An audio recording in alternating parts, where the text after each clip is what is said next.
Babiyahe po bukas si Pangulong Noynoy Aquino patungong Vladivostok, Russia, kung saan gaganapin ang APEC Summit. At mula sa Russia, saksi si Sandra Aguinaldo. Mahigpit na seguridad ang sumalubong sa amin sa International Airport pa lang ng Vladivostok, Russia.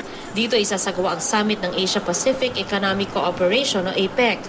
Mabusising ininspeksyon ng aming mga gamit, gayon din ang mga sasakyang dumadaan sa checkpoint. Sinuri rin ang aming mga dokumento bago kami nabigyan ng APEC ID. Kabilang sa 21 world leader na inaasang darating para sa summit simula bukas, sina Pangulong Noynoy Aquino at Chinese President Hu Jintao. Pero hindi pa tiyak kung matutuloy ang kanilang bilateral meeting, kung saan inaasahang mapag-uusapan ang pinag-aagawang teritoryo sa West Philippine Sea. Inaasahang may one-on-one din si Pangulong Aquino sa mga lider ng Singapore, Vietnam at Chile.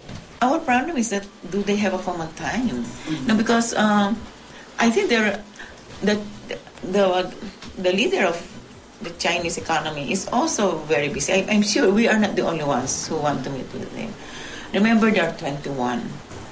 Even if you just get requests from half of them, that will already fill up your 3.5 hours. Each leader only has 3.5 hours to accommodate all the requests. So it is really complicated. Dadalo rin sina Russian President Vladimir Putin at US Secretary of State Hillary Clinton.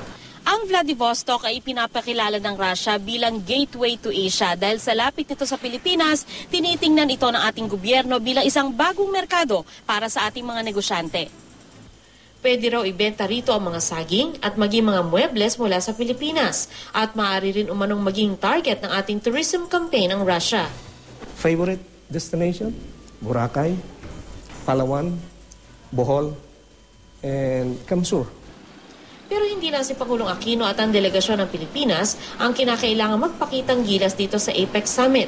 72 Pilipinong hotel staff mula sa Cebu City ang narito ngayon para tumulong sa mga hotel na tinutuluyan ng libu-libong delegado at mga miyembro ng media. Kailangan sa araw-araw na pagtrabaho namin dapat ipinakita namin lahat kung anong dapat ipakita ng bawat Pinoy na yung pagiging responsable, tsaka yung masipag at tsaka yung hospitality natin ng mga Filipinos. Mula sa Vladivostok, Russia, Sandra Aguinaldo ang inyong saksi.